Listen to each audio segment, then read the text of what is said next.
The cystic fibrosis community is invited to participate in a series of videos and podcasts on individuals that are living, breathing, succeeding with cystic fibrosis.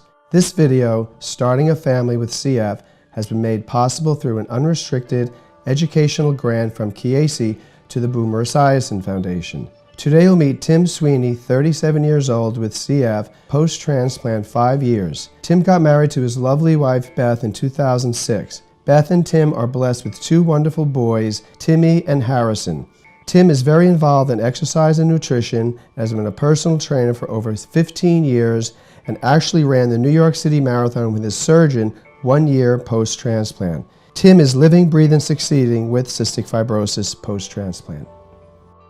My name is Tim Sweeney. I was born in 1977 and diagnosed with cystic fibrosis in 1979. I met my wife Beth in 2004. We were both personal trainers in the same club.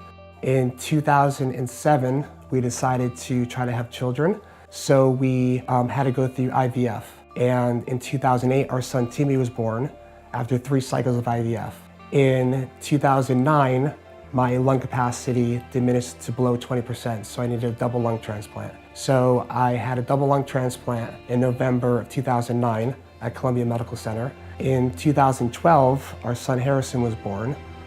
So here I am today in 2014, almost 5 years from having my double lung transplant, and everything is great. My 2 boys are healthy. They're both carriers of cystic fibrosis, but they don't have cystic fibrosis. Me and my wife are loving life to the fullest. I always had faith that things would turn out okay. I had faith in my doctors, I had faith in God, and at the same time I knew the risk involved. So when we had our first son, and then my health took a turn for the worse, I still always had faith that things would work out. When we decided to start a family, we were very confused. There wasn't a whole lot of resources that we can go to. Researching fertility clinics was very much a roller coaster of emotions, because at first there's a lot of brick walls and we weren't sure what to do with that. And the more we learned, the more information we sought out, the more doors seemed to open. And so then we saw that there was hope. We had to seek out different doctors to get different opinions on where we should go, the best places to go, and what our expectations should be. When we found out that the first 2 cycles were negative, it was devastating. Because at that time, we weren't even sure if we could have children, and we weren't sure if IVF would even work for us. Getting support during the IVF cycle, during the IVF process, was one of the most challenging parts, because there wasn't really anyone we could turn to. We didn't know anybody with cystic fibrosis who had to go through IVF. We didn't know anybody who went through IVF. So for the most part, we had to lean on each other, because we were the only 2 who knew what it was like to go through that, what we were going through. And that was difficult because at the times when the cycles were negative, it was tough. We didn't know what to do. We didn't know who to call. We wanted some encouragement. We wanted some story to turn to see that it was possible. She said, meet me at Waveney, which is the place where we got married. And so after work, I met her at Waveney, and she had a onesie made up saying, "My daddy is Superman." And that's how she told me she was pregnant. I am lucky enough to work for a company who has excellent health benefits. And so they covered most of the cost of IVF.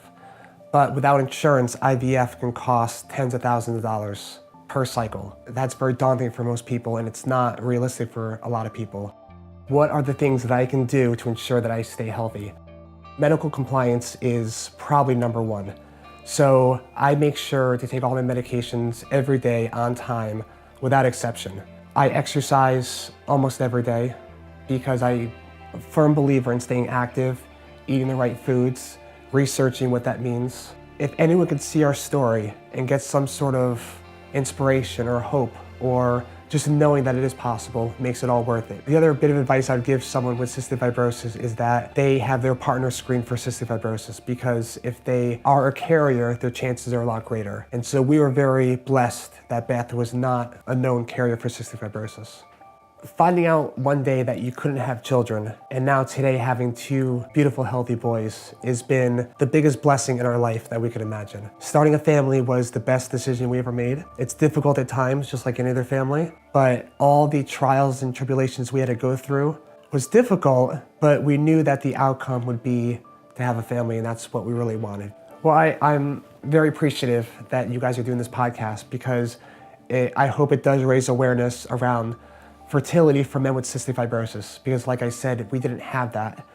And to have a resource like this that men can go to who are unsure, they don't know if they can have kids, they don't know if having a family is a reality, that they can come to this and see that for someone with cystic fibrosis, it did happen.